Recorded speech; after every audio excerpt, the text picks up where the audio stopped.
Hello, we're back. Hello. Um, yeah, sorry for the technical difficulties, but we're back. I'm here with Brian Shin. He's All right. here on my Everybody side. can hear me. Yeah, he's a writer, the Good Doctor. Great. Um, so thank you for joining us. If you have any questions for either of us, please leave them in the comments, and we'll try to answer as many questions as we can by the end of the hour.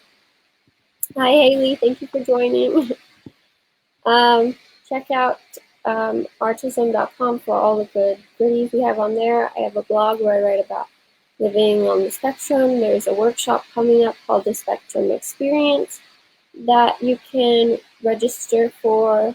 It's all about what it is for the daily life of someone with autism. And then we have another workshop, I forget what it's called, but it's going to be all about dating and self-love. Um, and then we have our support groups. We have an adult support group and a women's support group, and then coffee with parents. And then we have our social events, the game nights, and I don't remember what we're doing next month for excursion, but register for all of that fun stuff. Uh, Haley asked for his group from Guardians of the Galaxy. He's on my dinner table right now. I forgot to put him back on. I have a little group that sits on my shoulder. But thank you for asking. Um, Richard, hello. Thank you for joining. Heidi, Hello. thank you for joining. Um, Haley is a huge fan of The Good Doctor. Oh, thank you. Appreciate it. Yeah, Haley, if you have any questions, Brian wrote 2 of the episodes. So yeah, you can ask him about that. Great. Should I Yeah, try my intro again or? yeah, introduce All yourself. right. This time audibly. Yeah, my name is Brian Shin. Again, I'm a writer in The Good Doctor. This is my second season on the show. I started season 2, and we're just wrapping season 3. 10/9 Central on ABC Monday nights. I am originally from Ann Arbor, Michigan, where University of Michigan is. I was born and raised there. I moved to Los Angeles. My first career was as a professional poker player. So I was kind of into the competitive, high-stakes gambling world. And yeah, from there, I started getting interested in television writing, and I did several writing fellowships that helped kind of launch my career. I started at the ABC Disney Writing Program, some Episodic Labs, just a variety of kind of programs that are kind of bridges to a professional career in writing. So yeah, that's me in a nutshell. Sorry, asking some questions. That's actually a great question. So the question is, Nick's who? out. So Nick Gonzalez is an actor on our show, The Doctor. He plays one of the head surgeons. And in the first episode, you see this elk antler peeking out from his like pectoral as a tattoo. And the question is, who came up with that? The answer is, it was him. He actually had that stenciled on himself and didn't tell anybody. He didn't clear it with anybody or whatnot. So they just started shooting, and nobody really noticed at first. And then once they realized they had some shots with the antler tattoo, it just stayed there forever. So that was his idea. It was his character choice. Thanks for your question, Haley. Please be Yeah. interactive. I love when you guys ask that. But um, my sister has been a consultant for autism on the show that she was on. So I was wondering, like, what the consulting process was like. Because you said you had some writers on the spectrum, you had some consultants that you worked with when you were writing your projects. Sure. So yeah, we have an autism consultant first. Her name is Melissa Reiner. She specializes in I would guess you'd call it kind of counseling and just kind of general therapy or whatnot. So she's an expert. She reads all the scripts, all the outlines, all the story areas.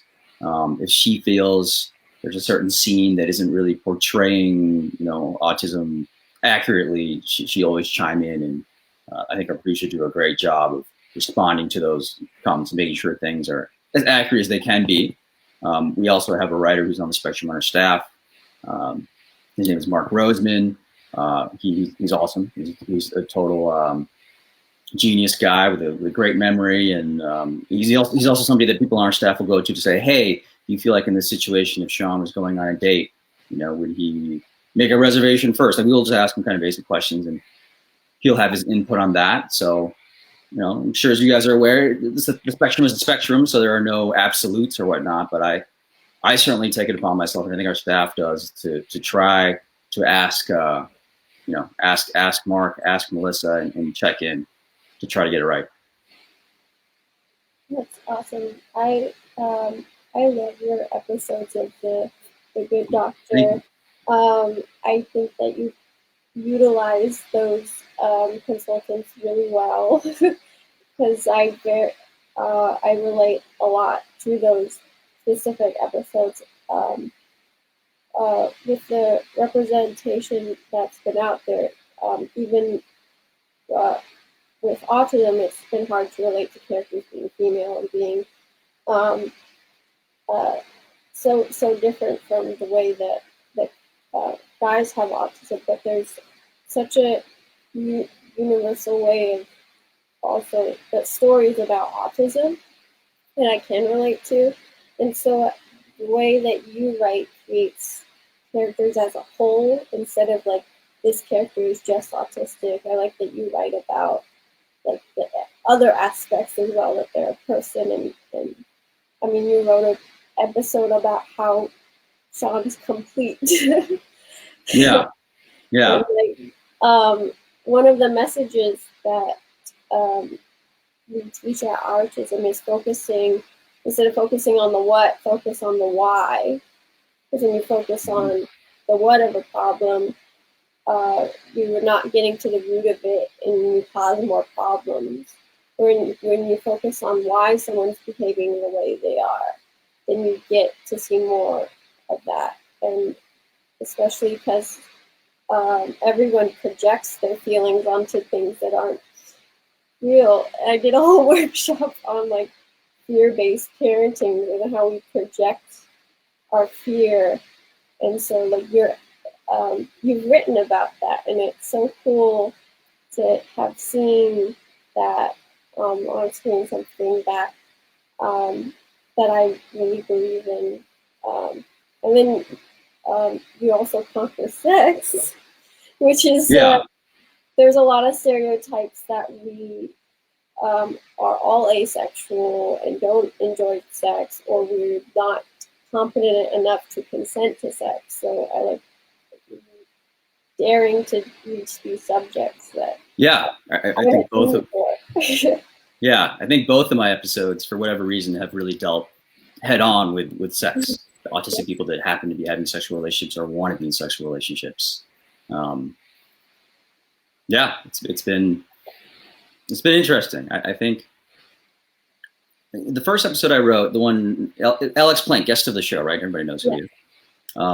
He played his name was Hobby. It was kind of a really two close platonic friends, male and a female, that are living together, who actually have casual sex with each other. That's just their arrangement. That's their thing. That's what they do. And this just kind of gets a reaction from the doctors and go, well, you guys, that's crazy. Like, you guys should be together. You guys are living together. You should be a couple. And kind of discovering what that couple was really difficult. Like, what you saw in the end was, I thought it turned out great. But I remember in the beginning, I was asking myself the question, like, what makes these characters autistic? That's the place it started. And I didn't really get anywhere with that. I felt like the first couple versions of that story were a little, kind of just reducing people with autism to their autism. And when I started from a place that was just, what's this couple's story? What's their conflict? What are they trying to get through? And then afterwards, trying to figure out kind of what are the specific, what are Hobby's autistic quirks? What are Lana? That's the name of the girl in it. Her autistic quirks. But yeah, it was different. That storyline, I was very uncertain at many phases, but I thought it turned out well, right, Alex? Alex had a question. Um, what's your favorite part about writing the show? My favorite part of writing the show is getting a great patient story. So for the people that aren't familiar with the show, it's a medical procedural show. In every episode, you'll meet two sets of patients that'll have some kind of a medical issue, but also some kind of a personal issue they're trying to overcome. And as a writer on this show, I think the place where I have the most creative flexibility is in creating those patient stories. So trying to find one that really resonates, because we finished 3 seasons of the show now. How many medical shows have there been in the history of television? Hundreds, right? So trying to find a unique one that really taps into something new. And again, I think we found it in that episode, Alex. It was a couple with autism that has casual sex with each other, that just trying to figure out whether or not they're in love. I've never seen that before. Yeah, and that was really cool to see that. And the characters immediately were so complex just because that was all new story. And I love the way everyone also interacted with them, because I get a lot, because we think differently and say things, those of us on the spectrum, that like are so unexpected, and for some reason there's this push to like, that people are like, well, why don't you just do it the normal way? We're like, where for me it's like, well, this is the normal way, your way is weird. Yeah. And I saw that with your characters, that butting heads was really cool, in the way that they stood their ground. Like, yeah, this is what we like. Sure. I mean, what is normal anyway? I mean, yeah. Who defines that? Who gets to define that? I don't think anybody does. Maureen asks, what's your favorite script or storyline? Oh, man. I mean, I hate to be a broken record, but for me, it was the episode that I'm talking about. It was also my first episode of television, so it kind of have a nostalgic place for me. But again, for me, what was great about, and the other storyline, the other medical storyline that was about 2 daughters of an older lady, one who was adopted the mother afterwards. So it's kind of this weird kind of, this mother and daughter are strange, and afterwards this mom meets this other young lady and decides, I like this woman better than my daughter, so I'm going to adopt her. And when she goes to the hospital, the estranged daughter finds out what's happened. It's just kind of, she can't really process it. So that was my favorite. But that was the other storyline for the episode. But yeah, it was Hobby and Lana. It was Hobby and Lana. There were so many great specific things about the dynamic of that couple. And I felt like it was an unpredictable story, but it was still fun. There's a lot of moments of humor and heartwarming moments too, of romance. And there was sex too, which everybody loves.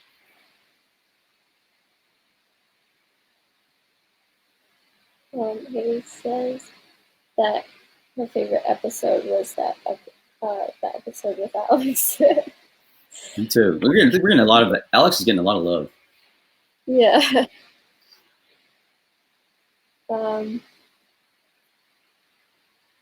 Was there a controversial episode, or an episode that caused a lot of reaction? There's been a lot of controversy this year about the love interest of Sean, who's the main character of the show. He's an autistic doctor. I think a lot of people feel pretty strongly that he should be with somebody who is just extremely nice to him all the time. And I think our audience just loves this character so much and wants to protect him, that anybody that kind of provides a challenge to him is kind of cast aside as the wrong match for him. So it's caused a lot of reactions. I don't know if it's controversial, but a lot of people saying this woman looks too old for him. This woman's not right for him. I miss the old love interest. But that's something I've noticed this year for sure. A lot of negative reactions to his girlfriend. Yeah, having seen my sister consult and play an autistic character when she is autistic herself, and then people like comment about how unrealistic it is when like all of the stories that her character goes through have been based on actual events of actual autistic people. Yeah. It has been really strange to see like people writing about how they don't like and it's not realistic and all these things. And she's like, but I actually lived this, and then we put it in the character. So I wonder if like you come across those kind of like comments or people going like, oh, I don't like this about if that bugs you or not. Those kind of things. I wouldn't say it bugs me. I think with autism, again, it's such a wide spectrum that one person's experience is going to be completely inaccurate to another's, whereas maybe that same experience is spot on that somebody lived through. Are those people that are providing those comments saying this is unrealistic? Are those people that are on the spectrum, or are they just? I have no idea. You know, but yeah, there's you know, some people are upset that the actor portraying Sean is not on the spectrum. Mm-hmm. Some people think that it's problematic that he's a genius, that he's a savant. You know, they feel like we're going to create this expectation that all people on the spectrum are savants with photographic memories and whatnot, and that's not accurate or realistic. I don't think the show declares he's a savant. From what I remember about like the beginning episodes, is he didn't do anything except study to be a doctor for most of his childhood. And that would make anyone really good at that, sure. At knowing all those facts. And from my experience of not being invited to the normal world of parties and hanging out with friends and all that, instead of like being depressed about it, I dove into projects such as making films and writing stories, and then I learned a lot about that and got really good at certain things because I spent so much time doing that instead of having whatever the normal life is supposed to be. Yeah. And so I connected with that about the character. And so I think a lot of those of us on the spectrum do that to just kind of protect ourselves. I mean, there's the classic, the obsession with trains. Yeah. And knowing all of the things about a train, but I don't think it comes from being a savant. I think it's a lot of hard work that we just didn't necessarily see on screen, but I think it's implied. You know, I never really thought about that. That makes perfect sense. I've kind of always assumed he's a savant, but after you tell me that, I think you're right. I think he's just somebody that allocates his time towards studying. You know, he focuses on the work, and he's in love with medicine, to the point where he's reading textbooks and journals, the New England Journal of Medicine, more than his peers are, and that's why he has this deeper level of knowledge and gifts. Yeah, I think there's a mistake that the high functioning of savants, when we're not given credit for how much work we have put into something, and that's something I connected about his character in this show, Everything's Gonna Be Okay. Kayla's character, Matilda, loves music. And I know when Lillian consulted on that, she's like, every episode she should be at least shown walking around with some sort of instrument or practicing or showing how much work she put into that. And so, like, my sister, her special interest was acting for a long time, and now she's acting on TV, and she's so good. Like, I remember her in her room just writing, and I was like, "What are you doing?" She's like, "Oh, I'm writing a whole backstory for this character I'm gonna play in the high school musical, whatever it was." And she like showed me, like, she printed out like this whole book she had written, and I was like, what? There's no need to, is this assignment? No, it's not an assignment. Just get into character. That's a writer's dream come true right there. I think she gets that day to the craft. But I mean, you're totally right. I think oftentimes, neurotypical people don't give people with autism the credit for hard work. They just assume it's this natural Rain Man type, savant thing. But you're right. They're putting in the work. They're putting in the time, and that deserves to be acknowledged and represented. Yeah, I think you showed some of that in the episode too, because Lana was obsessed with. Oh yes, the bugs, the South American insects. She knew all the names of the bugs. Yeah. The Latin names. Yeah. That was fun.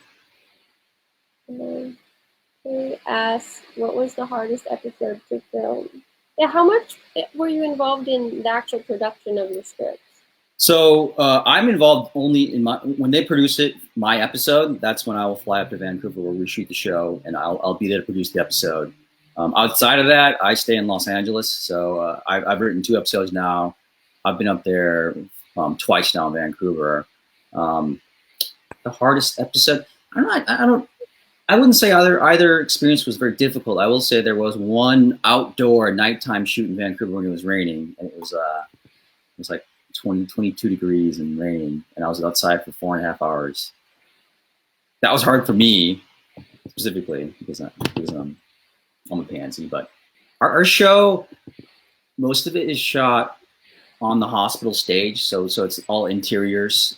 It's pretty production friendly, but we do have some episodes where we go outside, like we're doing something pretty crazy this year with a natural disaster, and those are a lot trickier episodes and scenes to shoot. And I guess the last thing, I won't go on too much about this, is but dealing with actors is always a tricky dance. So Are you involved with casting the characters you create? So we are, as writers, involved in a certain capacity, which is that we will see all the auditions. We will weigh in and say, hey, I thought this person was right for the role because they really capture, the character's backstory or whatever. Or we'll say, hey, I'm not sure this person's right for the role because they have a certain intensity and this character is a little bit softer and more empathetic. So we do have input. Ultimately, those decisions are not made by us. They're made by people way above my pay grade. But we do have input, and that's a great part. I think not every show will provide the opportunity to somebody who's at my level, the newer writer, but we do get that opportunity. That's really cool. Should we talk about Alex getting casted, the process?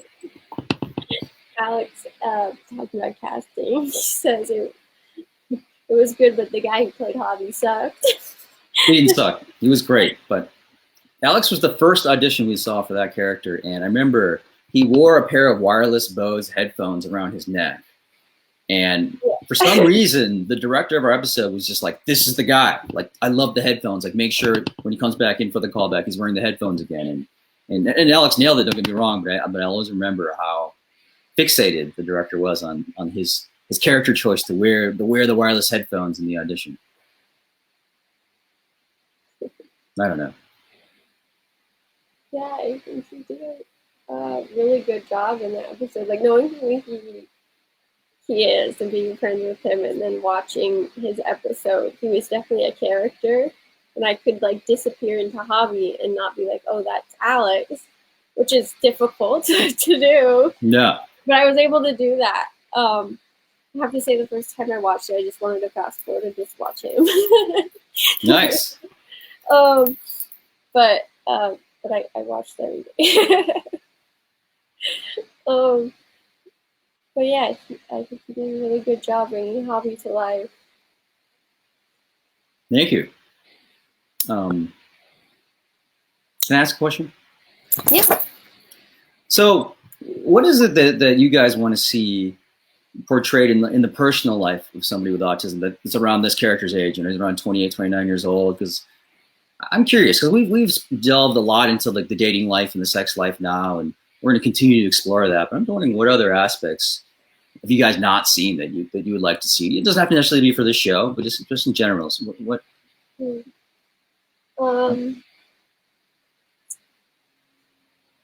I like to see. I think what we haven't seen is like having more of like autistic characters able to tell, to just say, I know what I want more so than the autistic experts, and I know what helps me. Where like there's so many experiences that I've had, and I know other people on the spectrum have had, especially when we are younger, of being told that we need to listen to a therapist or a doctor or a psychiatrist instead of listening to to ourselves that like we don't know as much as someone who's studied autism, and it has caused like trauma in people's life, such as um, the ABA therapy, um, uh, and there's like tons of like different versions of that. But like traditionally, it was known to be created by the same person who created gay conversion therapy, and is like the most recommended therapy. Is that some form of shock therapy? I'm not familiar with it. It's not shock therapy. Right. It's basically teaching someone with autism to hide their symptoms so that they appear neurotypical. And it teaches them, it teaches basic skills, but it does it in a way that isn't very healthy. Right. And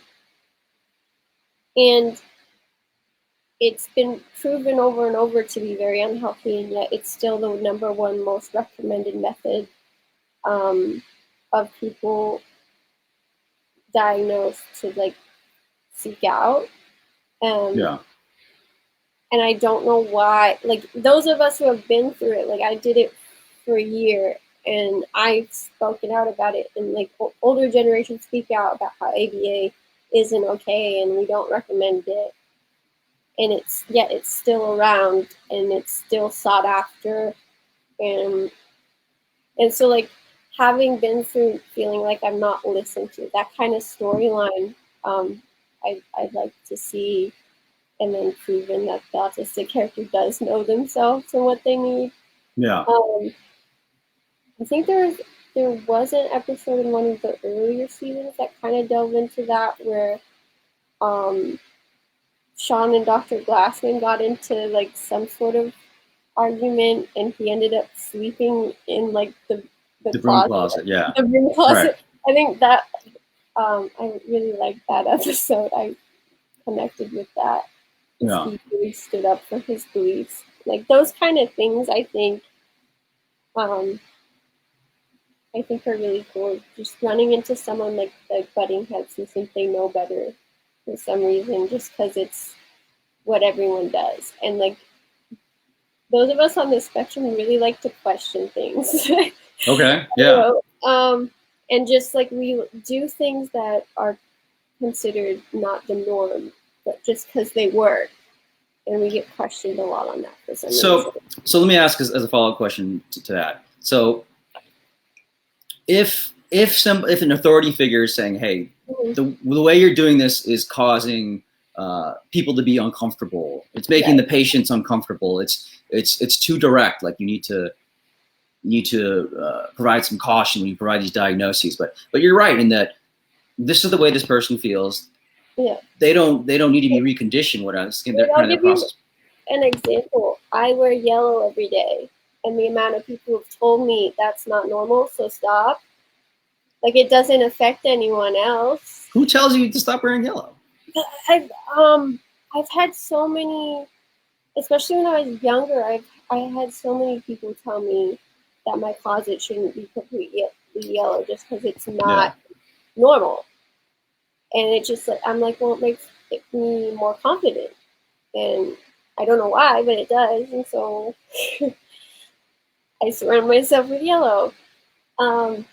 And sensory wise, I've had parents say, oh, my kid will only wear these one brand of sweatpants or whatever. And I'm like, okay, what's the problem? Go buy 20 of them. Yeah. And they're just like, but that's not what everyone else is doing. And it might make other people uncomfortable. They only wear one pair of pants. I'm like, well, it makes the kid uncomfortable to wear a different pair of pants.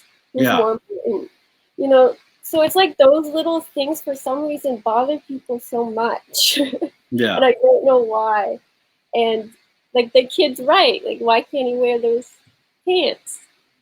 And so like it's weird the amount of people who feel like they can say things like stop wearing what makes you comfortable. Yeah. Those people sound like I'm not allowed to swear. Those people sound like they suck. I mean, I don't know. Yeah. But there's something interesting about it. You like, let's say this character would only eat one color M&M, right? So he buys Right. M&Ms and he only takes one color out a million times in a row. Would people have issues with that? Maybe they would, but at the end of the day, it's kind of what. Right. And yeah, like there's the eating habits. People feel the need to be like, you should try new foods or like eat different things. Like as long as they're healthy, I don't see why that is an issue. There's a lot of examples like that. So like just Yeah. going into like diving into that, like why does it bother that other person? I think that would be a cool storyline, because it is something I think that affects a lot of us on the spectrum. It's because we do things that are considered out of the ordinary that we don't think anything of until someone points it out. Yeah. So like I would say that those kind of storylines I would like to see. Yeah, definitely.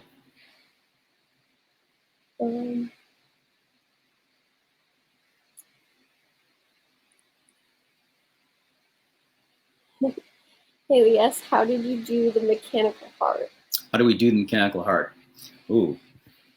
So we had a device, like if you put it in somebody's heart, it wouldn't have actually worked.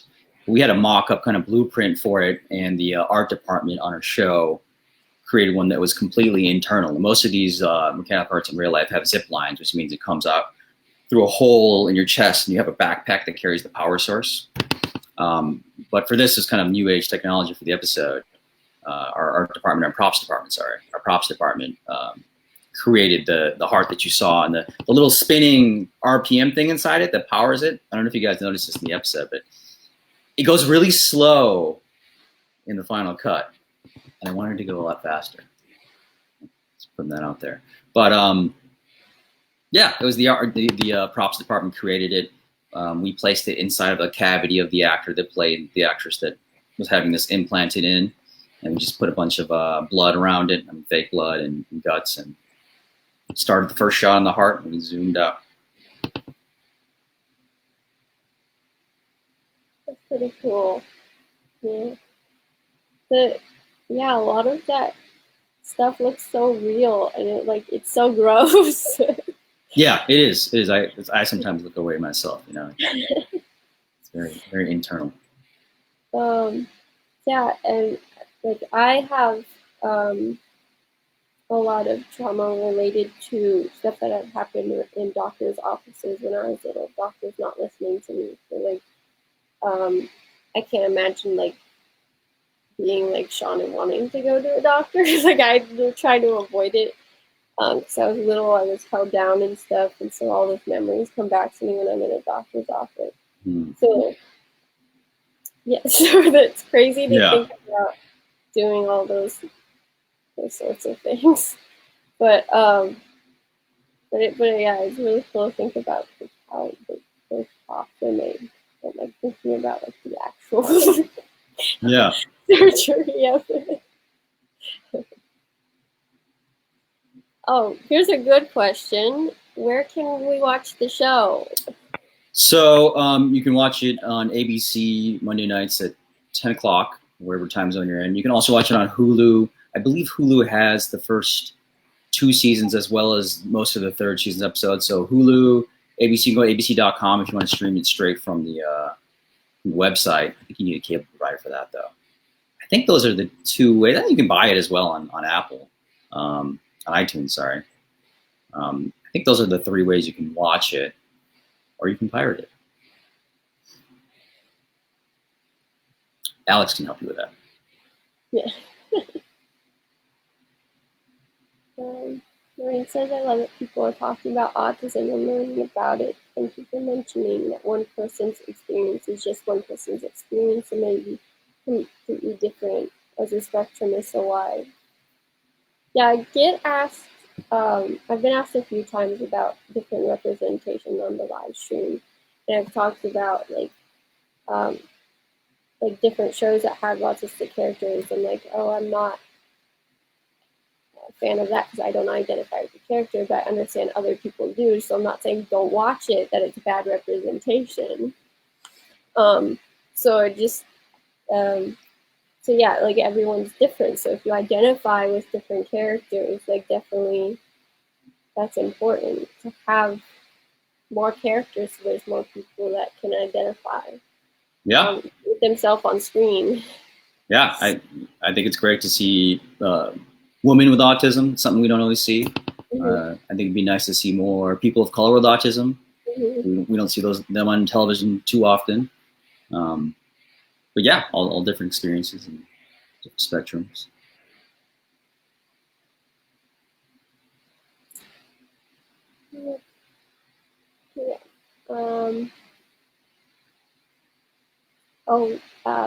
Heidi wants to know what happens when the character is on his own.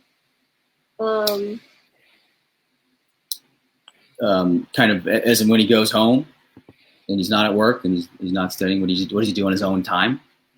Yeah, that would be an interesting episode. Yeah, I think that'd be a cool kind of off the beaten path episode. And like his daily routine kind of stuff. Yeah. Like I like that when they do episodes like that. Like I know in Supernatural they did a whole episode about what happens in the car. Like, and so they didn't show any of them hunting and doing stuff. They just showed them like eating and like talking and like sleeping. Like it was such an interesting episode, and I didn't think it would be. Yeah, I think it'd be cool to see Sean's day off. What does he do? What does he do in the morning? What does he do for breakfast? Does he go to the gym? What is he's not dealing with actual life and death situations. Like, right. I think that'd be really interesting. He seems like the type of person that wouldn't waste any time. Maybe he does. I don't know, but maybe he goes crazy. Maybe he can't handle it. Wants to be at work. Yeah, maybe he shows up to work on his day off. Yeah, maybe. And then just goes back to regular episode at that point. Have you dealt with a breakdown? Yeah, I think Sean's had a few breakdowns. Yes, Sean's had more than a few. Sean's had his share of breakdowns for sure. He's in a high stress profession, particularly as a resident. So there's more pressure on you to perform. You want to impress your superiors. And he's very strong-headed. When he believes in a diagnosis, he'll fight for it. So we've had several. We had one during the quarantine episode. He had a breakdown there because there was some buzzing lights. I think it was the sound that was setting him off, not the actual flash of the lights. Because I remember in Shin, the episode with Alex, when Alex's issue is with the luminescence of the lights, the brightness of the lights. Yeah. And I remember going back, well, didn't we do this with Sean in quarantine in season 2? And it turns out, no, it was actually the buzzing. So yeah, Sean does have a breakdown just from it's kind of a bunch of things that come together at the same time.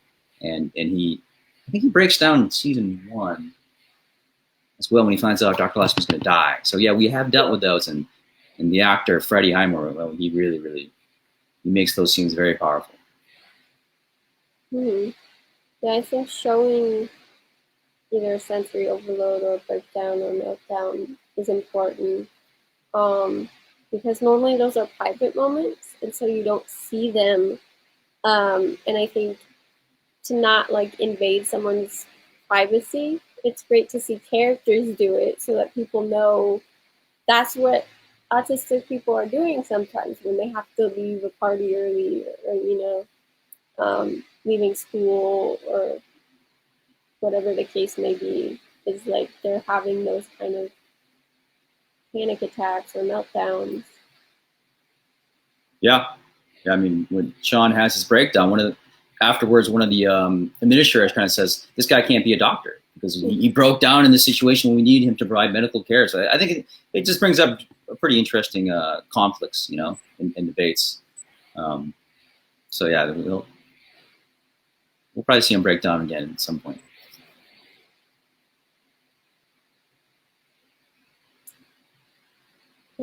Haley says she liked the trampoline episode. It was really different. I love this comment system you guys have for the show. It's cool. Yeah, that's one where Sean becomes the patient. And it brings up the question, like, what kind of patient is Sean? Is he a difficult patient? Is he a good patient? Is he combative? Does he provide an accurate, honest, history of what's actually happened to him? Oftentimes, we talk to a lot of doctors on the show, somebody that provides an inaccurate history of their medical background can create a lot of issues and misdiagnoses. But yeah, that was a great episode. Sean being in physical peril, and I think he diagnoses him. This is spoiler alert. He diagnoses himself with a kind of obscure word that nobody can really decode until the last moment. So Sean, being Sean, of course, he knows exactly what's wrong with him. So it was different. It was a good one.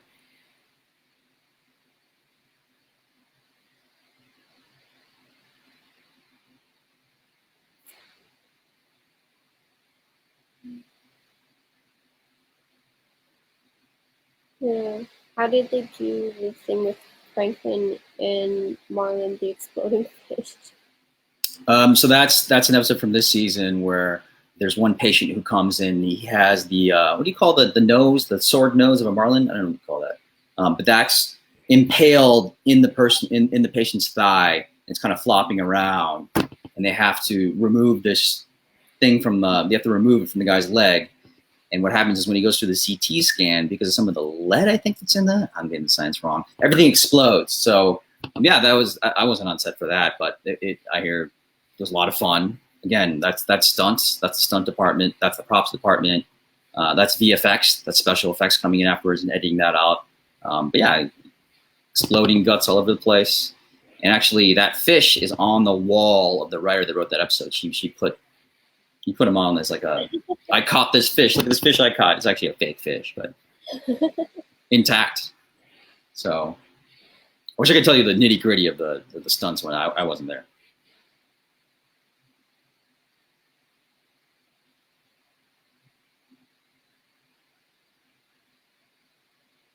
Yeah, no, it makes the idea of Sean's day off as an episode. I love it too. You know, it's tricky because this is a medical show. I think the one time we did an episode with no medicine at all, it wasn't very well received. I thought it was a good episode, but I think people like to tune in because like this, they want to see medicine, they want to see lives being saved, they want to see patients, you know, facing death and their families and whatnot. But I think it's a great idea. I think Sean could perhaps stumble upon his own medical emergency at some point during the day. Mm-hmm. A little convenient, but come on, that stuff happens, right? People get sick in random situations, and I think it'd be awesome if you shot it kind of like from Sean's POV too. You're kind of following the way he sees the world is so different. It's so whether it's television focused or maybe he loves watching the Weather Channel, that character. So maybe he sits there and watches the Weather Channel for the whole episode. Yeah. Yeah, I think there's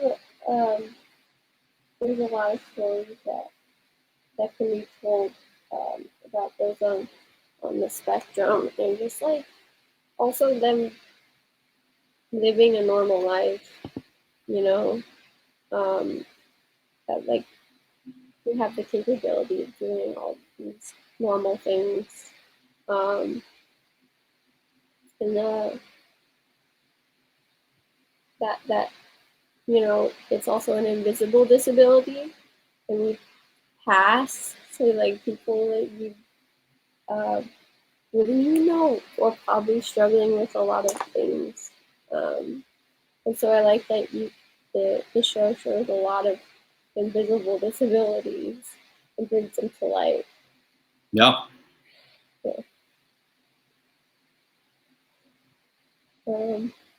Yeah, we're getting to the end of the questions. One just popped up.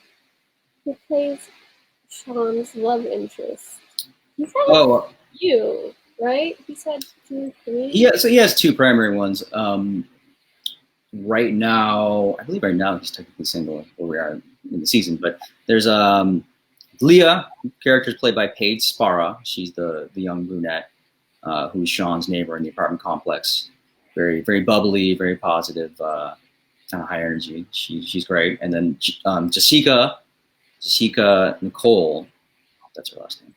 She plays Carly this year, who is the pathologist that Sean meets in the lab, and they date for the majority of season 3. She's phenomenal. They're both great, but my episode was very heavy with Carly this season, Incomplete.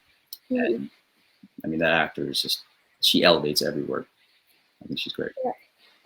love that episode that she understood that things were really difficult for him, but she still was emotional about it herself, and the um, and she was trying to share that with him, that they were both, um, having to deal with those struggles. I thought that was really cool to show that. Yeah. Because even though, it's logical to like understand where Sean's coming from, it doesn't mean it doesn't hurt, Look, totally. I think the amount of patience that character has exhibited in that relationship is it's next level. It's to a certain level where I'm like, listen, if she was to get frustrated right now and lose it and break up with this guy, I would totally understand. And I know a lot of parents who have like a kid who's very sensitive and doesn't want to touch or hug. It doesn't mean that the parent doesn't want or need that kind of affection, even though they logically know the kid can't handle it. So like I know that there's a lot of issues that come up just because they're not meeting each other's needs. And so like when it comes to a relationship like that, like I can't imagine those feelings just go away because it makes sense that I mean, specifically in a relationship, that you're looking for things from your partner that you're not going to get anywhere else. It's interesting. So I thought it was a cool episode to explore that. Yeah.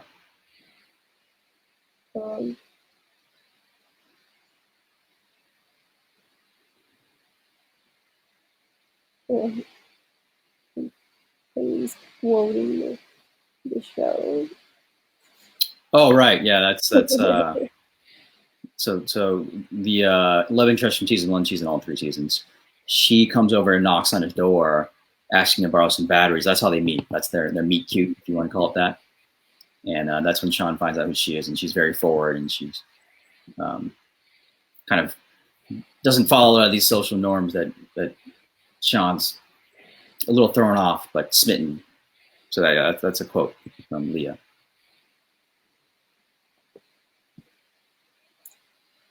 So, yeah, he really loves The Good Doctor. He's a big fan. Okay, cool. Thank you. Posting. She runs a account called The Good Doctor News. The Good Doctor News? Was this on Twitter? It's on Instagram, I believe. And so she posts all these like updates about the show. So she follows she's a fan of Alex Plank, and so whenever I had him on the live stream, he'd come on, and now she follows some of my stuff. But yeah, I know her from that. Okay, I'll check out the account. I'll follow her. Yeah, she'll love that. Yeah, we're getting down to the end of the hour, so if you guys have any last questions, please ask them. Any comments, questions, that kind of stuff. Alex Plank asked, what's in store for season 4? What's in store for season 4? The return of Hobby, maybe. I don't know. It's. I think the short answer is I'm not sure, but I do think we want to explore. I'm not allowed to tell spoilers. How can I say this without spoiling? But also giving you guys something. I'll put it this way. We're going to explore Sean going beyond being a student, if that makes sense. Because he's been a student. As a resident, your first 3 years as a resident, it's all about learning. It's all about learning from your mentors and listening. Mm-hmm. So at some point, you have to come into your own as a professional and as a doctor. And that's a different set of challenges for Sean, and specifically for Sean, who he is. So that's such a vague teaser, but that's all I can really say.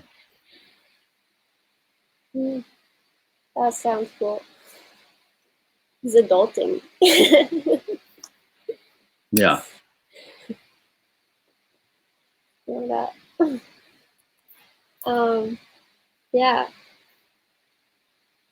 thank you for joining me. Yeah,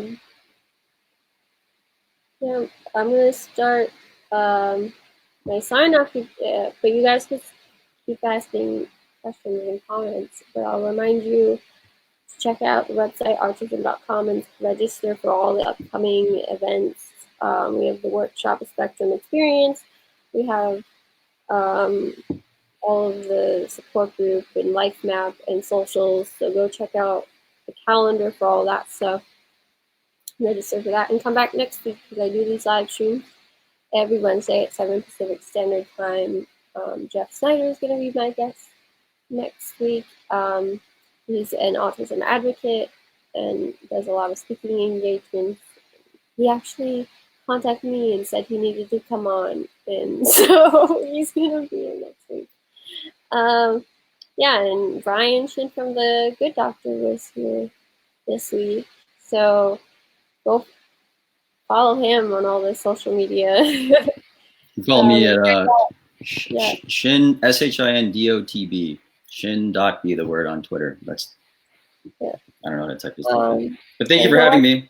Yeah, and go watch The Good Doctor if you haven't. And continue to watch it if you do. Yeah. There are no any questions. So yeah, do you have any final words for everyone watching? Well, again, first of all, thanks for having me. Thanks everybody for tuning in, asking these great questions. A lot of this stuff I never heard of the ADA therapy, so that stuff is I'm gonna read about that, do some research into that. Is a lot of these discussions that have given me some ideas for season 4 and future episodes. And this being this, having never really been involved with autism or having any personal experience with it before, and just seeing the community that exists for it. And there are so many different communities and so many different beliefs and thoughts, and organizations that are at war with each other, organizations that love each other. But it's been really eye-opening. I feel very blessed to be a part of the show, and in some ways to be a part of this community and interact with people. So just keep letting us know, let us keep educating us, keep asking us questions, and yeah. All right. Thank you everyone for watching. Stay colorful. Goodbye. Wear yellow.